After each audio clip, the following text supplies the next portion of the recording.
Bougez pas. Ok, Qu'est-ce qu'on a? C'est tout? oui. On soit sur vraiment deux niveaux. Tu vois, Ouais, ou carrément derrière. derrière. Derrière. Non, derrière. Dans le nord de la France, dans un pensionnat.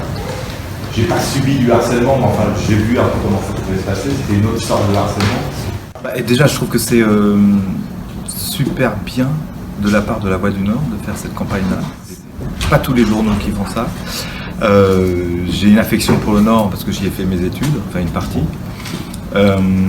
Et puis, je me sens un peu concerné parce que depuis qu'on a fait ce clip en 2013 sur le harcèlement en général, on a reçu beaucoup de courriers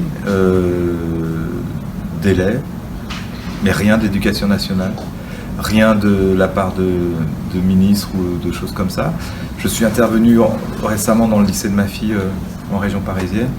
Je trouve que c'est un combat qui est permanent et qui n'évolue pas. Enfin, je veux dire, nous, on a sorti ce clip en 2013 et ça, je sais pas, il y a une prise de conscience, oui, mais ça n'évolue pas assez. Il y a encore beaucoup et c'est ce qu'on a remarqué aujourd'hui dans l'entretien avec tout le monde, de blocage, et ce qui est complètement aberrant. De parler du harcèlement. C'est comme si c'était un sujet tabou, etc. Aujourd'hui, les portes s'ouvrent de plus en plus, mais il y a encore des enfants extrêmement malheureux qui se suicident, qui se font mal, et je crois que le problème n'est pas encore pris assez en compte là-dessus. Et on avait envie que vous soyez plutôt avec des jeunes, d'accord. Ils sont extrêmement touchants parce que déjà j'ai rencontré Jonathan, qui est quand même une des réponses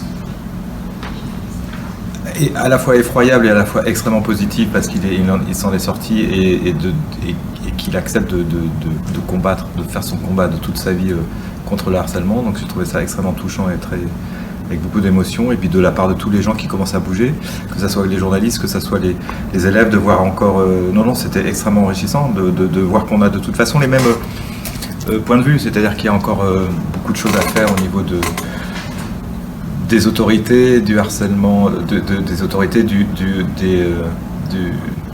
rectorats et des choses comme ça pour effectivement que le harcèlement devienne une cause nationale, une des causes nationales les plus importantes. Extrêmement